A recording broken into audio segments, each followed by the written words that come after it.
Alex Marvez is with Don Callis and Kenny Omega in the trainer's room, and Omega is getting his ribs taped up.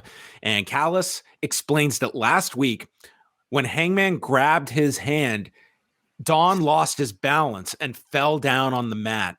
And he turns it around on Kenny, asking, "Why did you assume that Hangman had attacked me when you saw me down on the mat?" And tries to use reverse psychology here of, why would you not trust Hangman Page? And Don says, "I'm going to take care of Hangman. I'm going to go apologize to him." Consider this, to me, a really weak follow-up to last week's closing angle, that it almost felt as though we had to find the most ludicrous explanation. And much like my criticism last week, I felt, again, it makes Kenny look so foolish here to be buying this. I feel like if you're going to acknowledge that everybody can see everything on TV, then you shouldn't be doing things like the Eddie spot for a situation like this. Because it just makes it look, like, why would Callis even attempt this, knowing that Kenny was going to watch it? Like, my only explanation is that they had designed the spot without thinking through that people would be criticizing that hey, why isn't Kenny going to be seeing this later on? And then they had to come up with a solution to explain, well, it's like they had to book themselves out of their own angle. Yeah, and I just hate it. It reeked of the Regal explanation in terms of just how obvious of a patch-up job it was. And I think overall it just kind of makes it look very sloppy in conception and sloppy in the fix. I would say, if you're gonna go one way, just go one way and pretend that guys can't watch what they're seeing on TV for whatever reason, or just don't do these types of spots, period. There was also a way to do it in the sense of Don coming up from behind Hangman, and Hangman just instinctively shifts, and it's kept there's the debatable point. Yes. Did Don take a dive to play with Kenny and create this tension, or did he actually get hit? And it's ambiguous enough that you can reasonably defend it if you're Don Callis. They didn't give him any reasonable defense, so you got this stupid explanation. I think it could have been done in a way that does create the tension between Hangman and Omega, but also doesn't paint Callis necessarily there's an out for Callis that he can rely on, even if you don't believe him. And Marvez asks, who did the attack? And Hangman is, of course it was BCC who did it. Callis walks in. He actually said the BBC did it, which was... Oh, he said BBC? Okay. Which was fun, yeah. Great. Callis walks in. He is embarrassed about last week. We all were. And he apologizes. He doesn't want to get between him and Kenny, and he offers his hand right as the BCC or the BBC jump Hangman Page. And Callis just keeps his hand out the whole time, and then Moxley drills him.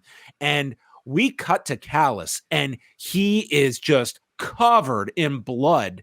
And the update from PW Insider is that he apparently nailed his head on the way down here, and this was a legitimate he legitimately hurt himself, which I just have a hard time imagining he did this much damage landing on the ground. But that was the report that I just saw before we started the show. So clearly he's not in cahoots with the BCC. I guess not. That kind of ruled this out, which I think people thought was where this whole thing was going. And this would certainly be quite the angle that would be referenced if that. Unless he's got a great explanation for that too. Oh my gosh. Yeah. That's the Don Callis role, is just to make up excuses for why things happen. Yeah. Maybe it's a fake Don Callis. The real Don Callis died, and he sent a video in telling us about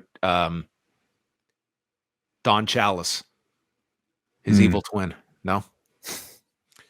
The BCC surround the ring with Claudio, Moxley, and Yuta, and they're surrounding Kenny when all of a sudden Bryan Danielson makes his return, and he leaps into the ring. Kenny is looking confused, and Danielson offers his hand. Omega gets up, and he charges after Yuta on the apron as Danielson gets in position and nails Kenny with the Busaiku knee and applies the label lock as the BCC join in on the attack. They fight off security.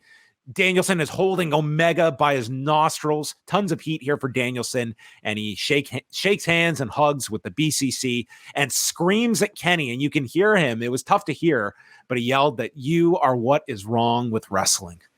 Mm-hmm. So, I had wondered if they would be splitting Danielson up with the BCC after his match with MJF, because he's always felt like the most well-liked, even in the build towards Revolution. While the rest of the BCC had definitely already started leaning more towards a heel edge, Danielson, I thought, against MJF was still very much the same babyface character. And that's what I think made this turn so effective. You think everybody was probably thinking Danielson was going to turn and join the Elite, or at least Kenny Omega, and instead they did the opposite. And I actually really enjoy this. It's a fresh direction for Danielson. It's a meaner Bryan Danielson than what we've seen. And I think, he's not going to be challenging Max anytime soon for a world championship. So why not open up the possibilities with all of those guys as heels, and especially as you're headed towards Stadium Stampede and also Blood and Guts. Yeah, I mean, this is another name into the pile here that you're programmed with the Elite, and just think of the matches that you can get out of this. And you would certainly think that BCC against Omega, well, I mean, Matt Jackson's injury might throw this timeline off, because a partially torn biceps, like that's not going to be a several week issue. Double or nothing's not until May. You've got 2 months, and that would maybe be your target. If not sometime in June. But yeah, I mean, you have pretty much a 4-on-4 now that you can do, and that seems to be like where you would want to build this to. Yeah, I should have said Anarchy in the Arena. That's probably more likely at this point than Stadium Stampede. We have resurrected the post Daily News show this week, and I will say that I think we have had some great interviews this week. I've been happy with all of them so far. We kicked off Monday with Nick Hausman and Speedball Mike Bailey, who I got a text from a member of the Post staff who's like, this guy is super interesting. So anyway, I thought he came off great in the interview. I really enjoyed chatting with him, and I think he enjoyed the interview as well. Then Tuesday, we had Dave Meltzer on, and when we, in the preamble way before we went live, stated, Dave, we won't keep you too long. And Dave said, I can talk as long as you want. I was like, okay, I will keep you then longer than I had intended. So we got like 45 minutes here with Dave Meltzer. I felt Tuesday was like the sweet spot of his week. It's like enough removed from Observer deadline day. I booked these strategically way. And then today we had Brandon Thurston live from WrestleNomics HQ, and we just so happened to have a lengthy Nick Khan interview drop this morning with John Orand and Andrew Marchand from the New York Post. They did an interview with Nick Khan, and we dissected that. We went through some Mania business numbers, WWE's overall health going into their big weekend. Thursday, we are going to be joined by Davey Portman for a big look at both nights of WrestleMania as well. We'll talk about Stand and Deliver, and John Pine will also stop by, our local GCW correspondent. He will be talking about some of the highlights from the collective that is coming up over the weekend. What are the big matches to look out for? What is he most interested in? So chatting with both of them on Thursday.